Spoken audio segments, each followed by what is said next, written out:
Welcome to خطرناک کہانیاں۔ دل کے مریضوں اور ڈرپوک لوگوں کے لیے یہ ویڈیو دیکھنا منع ہے۔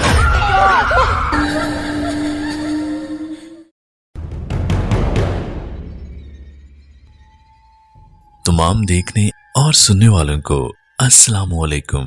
ویڈیو کو لائک اور چینل کو سبسکرائب ضرور کیجیے گا۔ کیا آپ یہ بات جانتے ہیں کہ مٹھائیاں جنات کا بھی پسندیدہ کھانا ہے؟ جنات مٹھائیاں بڑے شوق سے کھاتے ہیں۔ آئیے آج آپ کو ایک ایسا ہی واقعہ آپ کی سماعتوں کی نظر کرتے ہیں۔ بعض اوقات پرائیویسی کی وجہ سے واقعات کے کرداروں اور مقامات کے نام تبدیل یا ہائڈ کر دیے جاتے ہیں۔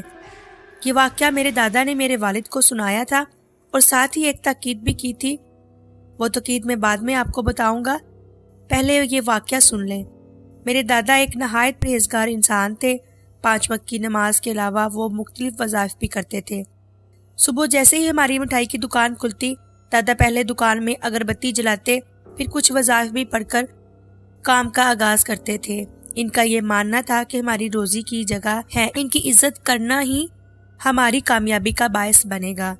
شاید یہی وجہ تھی کہ ہماری دکان کی مٹھائیوں کی بڑی دھوم تھی۔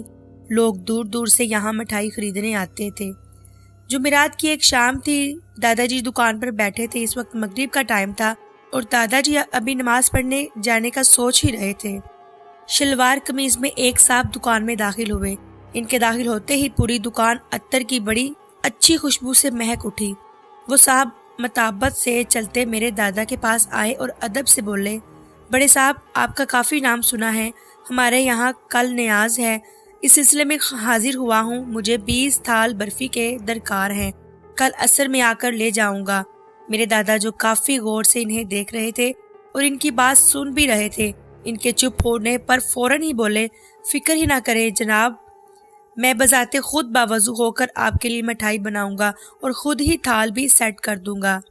میرے دادا کی یہ بات سن کر اس شخص کے چہرے پر مسکراہٹ پھیلی اور بولا، میں نے آپ کا ذکر بالکل صحیح سنا ہے، آپ واقعی باعلم ہیں۔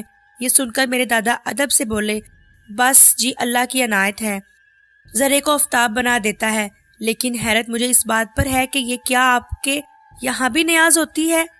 اس پر اس شخص نے جواب دیا، اللہ تو ہمارا بھی ہے نا بڑے میاں۔ یہ سن کر میرے دادا نے اس بات میں سر ہلایا اور کہا، آپ کل عصر کے وقت تشریف لے آئیے گا، انشاءاللہ آپ کو شکایت نہیں ہوگی۔ وہ شخص یہ سن کر پھر کچھ نہیں بولا، چپ چاپ اسی وقت مٹھائی کا سارا ہدیہ دے دیا اور چلا گیا۔ میرے والد بھی اس وقت دکان پر ہی موجود تھے اور دادا کے برابر ہی بیٹھے تھے۔ اس شخص کے جانے کے بعد انہوں نے دادا سے پوچھا کہ کیا وہ شخص انہیں یا وہ اس شخص کو جانتے ہیں، جس پر میرے دادا نے ان سے کہا کہ وہ گھر جا کر اس بارے میں بات کریں گے۔ رات کے کھانے کے بعد میرے دادا نے میرے والد کو اپنے پاس بلایا اور ان سے کہا، جو میں تمہیں بتا رہا ہوں بیٹا، اسے غور سے سننا اور ہمیشہ یاد رکھنا۔ اس دنیا میں جس طرح انسان آباد ہے، ویسے ہی ایک ایسی مخلوق بھی ہے جسے اللہ نے آگ سے بنایا ہے۔ وہ جنات ہیں، ان میں سے اچھے بھی ہوتے ہیں اور برے بھی۔ آج شام کو جو شخص ہماری دکان پر آئے تھے، ان کا تعلق بھی انسانوں میں سے نہ تھا، لیکن چونکہ ان کے پاس بیس بدلنے کی طاقت ہوتی ہے، اس لیے وہ انسان کے روپ میں ہماری دکان پر آئے تھے۔ لیکن ابا، آپ کو کیسے پتہ لگا کہ وہ جن ہے؟ یہ سن کر میرے والد نے ڈرتے ہوئے پوچھا۔ اس پر میرے دادا نے مسکراتے ہوئے جواب دیا، بیٹا جی، یہ جو میں تھوڑے بہت وظائف پڑھتا رہتا ہوں، یہ اس کی ہی برکت ہے۔ اوپر والے نے تھوڑا کرم بنایا ہوا ہے۔ یاد کرو جب وہ دکان میں داخل ہوئے تو عطر کی کیسی تیز مہک نے پوری دکان کو اپنی لپیٹ میں لے لیا تھا، اور پھر جب میں نے نظر اٹھا کر دکان میں لگے شیشے میں دیکھا تو وہاں ان کا عکس ہی نہیں تھا۔ میں فوراً سمجھ گیا وہ انسان نہیں ہے، کیونکہ جنات شیشے میں دکھائی نہیں دیتے۔ کل وہ اپنی مٹھائیاں لینے پھر آئیں گے، اس لیے انہیں دیکھ کر بالکل نہیں گھبرانا۔ میرے دادا کی یہ بات سن کر میرے والد، جو اس وقت بالکل نوجوان تھے، انہوں نے دکان جانے سے ہی صاف منع کر دیا۔ ان کی یہ بات سن کر دادا مسکرانے لگے اور کہا، ٹھیک ہے، جیسی تمہاری مرضی، لیکن چونکہ میرے بعد یہ دکان تم نے ہی سنبھالنی ہے، تو ایک بات ہمیشہ یاد رکھنا کہ جب بھی یہاں یا کہیں بھی اپنی مٹھائی کی دکان بناؤ تو اس میں چاروں جانب شیشے ضرور لگوانا، تاکہ اگر قسمت سے کبھی تمہارے پاس ایسا ہی کوئی گاہک آئے تو تم ان سے اچھے سے بات کرو اور باوضو ہو کر ان کا کام کرو، وہ بھی اللہ والے ہوتے ہیں۔ ہمارے کام سے خوش ہوں گے تو روزی کی برکت کے لیے دعا کریں گے۔ اگلے دن عصر کے وقت وہ صاحب پھر آئے۔ میرے والد اس دن دکان پر نہیں گئے، لیکن میرے دادا نے وعدے کے مطابق باوضو ہو کر خود ان کا آرڈر تیار کیا اور نہایت عزت و احترام سے انہیں پیش کیا۔ وہ صاحب ہمارے یہاں سے بہت خوش ہو کر گئے۔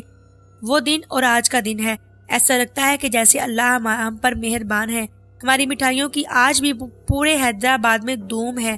میرے دادا کی حیات میں وہ 2 دفعہ ان کے پاس آئے۔ دادا کے انتقال کے بعد میرے والد نے دادا کی ہر بات پر بخوبی عمل کیا۔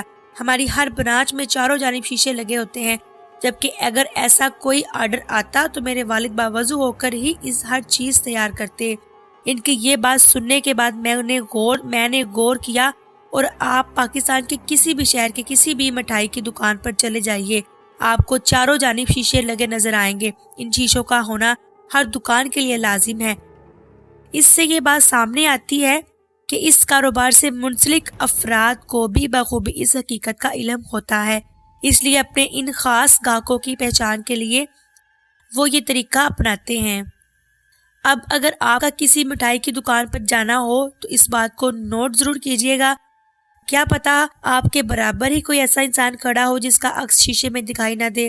یقیناً آپ کو یہ واقعہ بہت اچھا لگا ہوگا۔ اللہ آپ کو آسانیاں عطا کرے اور آسانیاں تقسیم کرنے کا شرف بخشے، آمین۔